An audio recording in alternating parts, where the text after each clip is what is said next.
میں یہ آپ کو اس لیے دکھا رہا ہوں کہ یہ کل دوپہر سے میرے گھر کے اوپر حملہ ہے، اور یہ شیلز جو آپ دیکھ رہے ہیں یہ صرف جس طرح میں نے کہا اس گھر کے اندر، یعنی میرے گھر کے اندر یہ وہ شیلز ہیں جو گھر کے باہر ہیں اس کا ہمیں کوئی اندازہ نہیں. وہ ساری سڑک کے اوپر ساری رات صبح تک، اور ابھی جب میں آپ سے بات کر رہا ہوں پھر شیلنگ ہو رہی ہے، پھر ایک اور حملہ ہو گیا. تو میں اپنی قوم کے سامنے ایک سوال رکھنا چاہتا ہوں کہ یہ کون سا میں نے اتنا بڑا جرم کیا تھا کہ میرے گھر کے اوپر حملہ، کبھی کسی پولیٹیکل لیڈر کے گھر کے اوپر اس طرح شیلنگ نہیں ہوئی. اور وہاں عورتیں تھیں، ہمارے نوجوان تھے، ان کے اوپر جس طرح اٹیک کیا گیا، اس کی کوئی تو کیا وجہ تھی؟ میرا جرم کیا تھا؟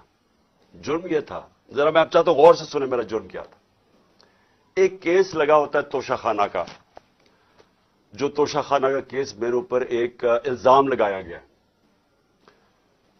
اور شکر ہے اللہ کا کہ وہ الحق ہے، وہ توشہ خانہ کا سب کے سامنے اب ریکارڈ آ گیا. میں چیلنج کرتا ہوں کہ جب یہ کیس سنا جائے گا، اگر کسی نے ساری چیزیں جائز طریقے سے، یعنی جائز طریقے سے، توشہ خانہ کا مطلب ہوتا ہے کہ جو آپ پریزنٹ آپ کو جب گفٹس ملتی ہیں تو ان میں سے جو آپ رکھنا چاہتے ہیں ایک قیمت ادا کر کے لے لیتے ہیں، وہ آپ کی پراپرٹی بن جاتی ہے. یہ توشہ خانہ ہے، اور یہ 70 سال سے یہی ہے. اور یہ جو کہتے ہیں کہ وہ اچھا جی وہ آپ کو کوئی بڑا تحفہ ملا تھا، اسٹیٹ گفٹ، جو آپ چیز خریدتے نہیں ہے توشہ خانہ کی، وہ آکشن ہو جاتی ہیں، وہ کوئی عجائب گھر میں نہیں رکھی جاتی. تو میرے اوپر پورا انہوں نے میڈیا ٹرائل چلوایا، اسی کے اوپر کیس کر دیے، اور اب اللہ کا کرم ہے کہ ان ساری چیزیں ان کی سامنے آ گئی ہیں. اور ابھی آپ کو پتا چلے گا جب وہ دیکھیں گے کہ انہوں نے چوری کی ہے توشہ خانہ سے، اور انشاءاللہ وہ سامنے آ جائے گا. اب توشہ خانہ کا کیس لگا F8 کی کچہری میں. F8 کی کچہری میں 2 دفعہ بم دھماکے ہو چکے ہیں. وہ اس کو آپ کی جو سیکیورٹی ہے وہ پروٹیکٹ ہی نہیں کر سکتی. وہ جگہ ایسی ہے کہ وہاں وکیل بھی شہید ہوئے، وہاں ججز بھی شہید ہوئے، ادھر ہی جب 2 دفعہ دہشت گردی ہوئی. تو جب وہاں اس کو پروٹیکٹ کر ہی نہیں سکتے، اور خود انٹیریئر منسٹر کہہ رہا ہے کہ میری جان خطرے میں ہے، انٹیریئر منسٹری کہہ رہی ہے کہ میری جان کو خطرہ ہے. ایک میرے اوپر حملہ ہو چکا ہے. مجھے پتا ہے کہ جو لوگ آج بیٹھے ہوئے ہیں یہ اقتدار میں، جو شہباز شریف اور رانا ثناء اللہ، یہی انہوں نے ہی پہلا میرے اوپر کیا تھا، اور ایک اور ایجنسیز کے آدمی نے. اب وہی پاور میں بیٹھے ہیں، خطرہ ان سے ہے. تو میں ایک چیز مانگی کہ مجھے سیکیورٹی دیں ادھر جانے کے لیے، اور اگر سیکیورٹی نہیں دے سکتے تو میرا ادھر کر دیں کیس جدھر مجھے سیکیورٹی ملتی ہے. جب سے میری ٹانگ ٹھیک ہوئی ہے، میں 2 دفعہ ایک لاہور ہائی کورٹ گیا اور ایک اسلام آباد، کوئی سیکیورٹی نہیں تھی، کوئی پروٹیکشن نہیں تھی. اور پھر میں واضح کر دوں کہ یہ انپریسیڈنٹڈ ہے کہ ایک ایکس پرائم منسٹر کو قاتلانہ حملہ ہوتا ہے، اس کے بعد اس کو سیکیورٹی نہیں ملتی. اس کے لیے اس وجہ سے ہم نے عدالت میں گئے ہوئے ہیں کہ ہمیں سیکیورٹی دو، اور اس جج نے میرے اوپر وارنٹ نکال دیا. اب یہ وارنٹ کیا ہے؟ جس کے لیے پولیس آئی ہوئی تھی. میں یہ ذرا سارا آپ کو سمجھانا چاہتا ہوں کہ یہ جو ساری ابھی بھی شیلنگ ہو رہی ہے، یہ پولیس کا اور کوئی کام نہیں ہے، پوری فوج کی فوج آئی ہوئی ہے، رینجرز آئے ہوئے ہیں کہ اس طرح کوئی دہشت گرد یا زمان پاک میں بیٹھا ہوا ہے. وارنٹ صرف یہ تھے کہ آپ کو پولیس عدالت میں پیش کرے، یہ ہے وارنٹ. اس عدالت میں میں اس لیے نہیں جا سکا کیونکہ سیکیورٹی کا ایشو تھا. عدالت نے پیش کرنا، یہ پولیس نے وہاں پیش کرنا تھا. رات کو جو پریزیڈنٹ ہیں لاہور ہائی کورٹ کے بار کے اشتیاق خان، انہوں نے شورٹی دے دی، ان کو میں نے آتھرائز کر دیا.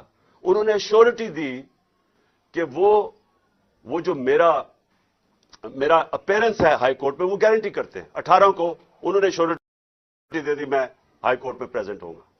تو جب انہوں نے شورٹی دے دی تو وہ پولیس آفیسر جو مجھے اریسٹ کرنے آیا تھا اس کو شورٹی مل جاتی، وہ کیس اس کو انتظار کرنا چاہیے. تو میں نے فیصلہ کر لیا کہ میں عدالت جا رہا ہوں، اس لیے تو وہ آیا تھا مجھے اریسٹ کرنے. اور یہ قانون ہے، یہ جو کوڈ آف کرمنل CCP جسے کہتے ہیں کہ کوڈ فار کرمنل CRPC، جو کوڈ ہوتی ہے جو جس کے تحت یہ قانون بنا ہوا ہے، اس کا سیکشن 75 کہتا ہے کہ یہ اگر کر دیں تو پولیس آپ کو اریسٹ نہیں کرتی. تو وہ رات لے کے پھر رہا اشتہا خان یہ شیورٹی، اور پولیس والا ہی نہیں مل رہا. وہ کیوں نہیں مل رہا؟ کیونکہ انہوں نے فیصلہ کیا ہوا تھا میرے اوپر یہ اٹیک کرنے کا. اب یہ میں آپ کو دکھا رہا ہوں کہ یہ صرف شیلز نہیں ہے، یہ گولیاں آپ کے سامنے ہیں. یہ گولیاں چلائی انہوں نے یہاں. یہ گولیاں چلانے والے ایک آدمی کو عدالت میں پیش کرنے کے لیے نہیں آتے. ان کے عزائم، یہ جو اوپر سارے بیٹھے ہوئے ہیں جنہوں نے پہلے ہی مجھے قتل کرنے کی کوشش کی تھی، ان کے عزائم یہ نہیں تھے کہ عمران خان نے یہ عدالت میں کہ وہ کہہ رہا ہے کہ میں پہنچوں گا، اس کے باوجود یہ حملہ کر رہا ہے، اور ابھی تک حملہ ہو رہا ہے. ان کا مقصد کچھ اور ہے. لندن کے اندر پلان بنا، وعدے کیے گئے نواز شریف سے. وعدہ یہ کیا گیا کہ اگر ہمیں بیک کریں گے تو میں آپ کو یہ کر کے دوں گا، جس میں عمران خان کو جیل میں ڈالوں گا، پی ٹی آئی کو ختم کروں گا، نواز شریف کو سارے کیسز ختم کروں گا. یہ پلان تھا پورا. یہ پلان بڑی دیر سے پتہ ہے، میں بتاتا جا رہا ہوں آپ سب کو. اس پلان کے تحت یہ گیم چل رہی تھی. کیوں میرے ورکرز اس طرح، جس طرح انہوں نے یہ دفاع کیا، زبان پاک کی. میں تو کیا ان کو 2 دفعہ کہا، میں نے کہا دیکھو یہ میں کوئی انتشار نہیں چاہتا، میں چاہتا ہوں میں چلا جاتا ہوں، بیگ میرا پیک تھا. لیکن سارے کارکنوں کا کیا مسئلہ تھا؟ ان کو پتا تھا کہ جب سے ہماری حکومت گئی ہے، ہمارے لوگوں کو تشدد کیا گیا جیل میں. کسٹوڈیل ٹارچر کہتے ہیں اس کو. جیل کے اندر تشدد کیا گیا. اعظم سواتی، شہباز گل، ہمیں پتا ہے ارشد شریف سے کیا ہوا، ہمیں پتا ہے سوشل میڈیا کے لڑکوں سے کیا ہوا، اور ہمیں پتا ہے کہ وہ درویش، وہ جو اسپیشل انسان تھا جس کے پاس پیار کے علاوہ کچھ تھا ہی نہیں، ذل شاہ سے کس طرح انہوں نے اٹھایا اور اسے تشدد کر کے قتل کر کے سڑک پہ پھینک گئے. تو سارے فکر کر رہے تھے کہ دیکھیں اگر انہوں نے یہ آپ سے لے گئے ایک دفعہ آپ کو، تو یہ آپ سے بھی یہ کریں گے. اس لیے انہوں نے رات سے وہ مقابلہ کر رہے ہیں ان کا، صرف اس وجہ سے. میں آج یہ پوچھنا چاہتا ہوں، میں وہ جو اپنے آپ کو نیوٹرل کہتے ہیں ان سے پوچھنا چاہتا ہوں کہ مجھے یہ بتائیں کہ رینجرز کو بھیجنے کا کیا کام تھا؟ میرے دیوار کے اوپر رینجرز چڑھ رہے تھے، اندر آنے لگے تھے. میں کون سا جرم کیا کہ رینجرز کو یہاں اٹیک کروایا میرے اوپر؟ اور جب رینجرز اور ہمارے لوگوں کا آمنا سامنا ہوگا تو کیا کوئی قوم سمجھے گی کہ ہماری اسٹیبلشمنٹ نیوٹرل ہے؟ اور کیا یہ کرنا چاہیے کہ رینجرز یعنی فوج کو اور عوام کا آمنا سامنا کروانا چاہیے؟ جب ٹی ایل پی آ رہی تھی اسلام آباد کی طرف تو مجھے تب آرمی چیف نے کہا تھا کہ ہم بالکل فوج کو سولینز کے سامنے نہیں لے کے آئیں گے. تو اب کیوں آ رہی ہے؟ کیا وجہ ہے؟ کون سا جرم ہے؟ کیا جرم کیا میں نے؟ اور کیا وجہ ہے کہ اس طرح کی بے دردی سے، جس طرح کا ابھی تک سب کو یہ جو شیلز مارے گئے ہیں، گولیاں چلائی گئی ہیں، یعنی یہ کیا جمہوریت ہے؟ کیا ہم نے کبھی ہمارے 3.5 سال میں کبھی کسی کے اوپر 3 لانگ مارچز دی، پروٹیسٹ تھے، کیا ہم نے کبھی کسی کے اوپر یہ کیا؟ تو یہ کیا وجہ ہے؟ اس کے پیچھے کیا ہے؟ ہم سب سوال پوچھ رہے ہیں، ہم سب حیران ہیں کہ اس سب کا مقصد کیا ہے؟ چاہتے کیا ہے؟ کیا یہ وہ ساری وہی ایک تسلسل ہے کہ کسی طرح تحریک انصاف کو دیوار سے لگاؤ، لیکن اس سے بھی زیادہ عمران خان کو مائنس کرو بیچ میں سے، اس لیے پکڑنے آئے تھے؟ اور دیکھیں، میں آج اپنی ساری قوم کے سامنے کہہ رہا ہوں کہ دیکھیں میں نے پوری کوشش کی ہے جب سے میری گورنمنٹ گرائی گئی ہے کہ کوئی میری وجہ سے اس ملک میں انتشار نہ ہو. ہم نے سارے پرامن 70 جلسے کیے، سب پرامن. جب کوئی انتشار کا وقت آتا تھا، جب انہوں نے اسی طرح ہمارے اوپر ظلم کیا 25 مئی کو پچھلے سال، میں نے کینسل کیا، میں نے اس کو ختم کر دیا دھرنے کو، کیونکہ مجھے ڈر تھا کہ اب انتشار کی طرف جا رہا ہے. اس کے بعد 26 نومبر لاکھوں لوگ جمع تھے وہاں اس وقت پنڈی میں. ہمارا پلان تھا اسلام آباد میں جا کے دھرنا دینا، لیکن جب میں نے ماحول دیکھا جو انہوں نے پولیس 30,000 پولیس جمع کی ہوئی تھی، تو مجھے پتا تھا پھر یہ تو جان کے چاہ رہے کوئی کلیش ہو، تو میں نے وہ کینسل کر دیا. ہم نے 8 مارچ کو ایک پرمیشن لی ہوئی تھی، انہوں نے ہمیں شام کو پولیس نے پرمیشن دی تھی کہ اپنی الیکشن ریلی جو ہم نے اپنی 30 اپریل کی الیکشن کے لیے کرنی تھی، پرمیشن ملی ہوئی تھی، روٹ اپروو تھا. صبح لوگ آ رہے ہیں اور دیکھ رہے ہیں پولیس کھڑی ہوئی ہے اور پولیس کے جتھے کھڑے ہوئے ہیں اور لوگ ریلی کے لیے آ رہے ہیں، اور ایک دم پتا چلتا ہے کہ دفعہ 144 لگا دی جاتی ہے. کس وجہ سے؟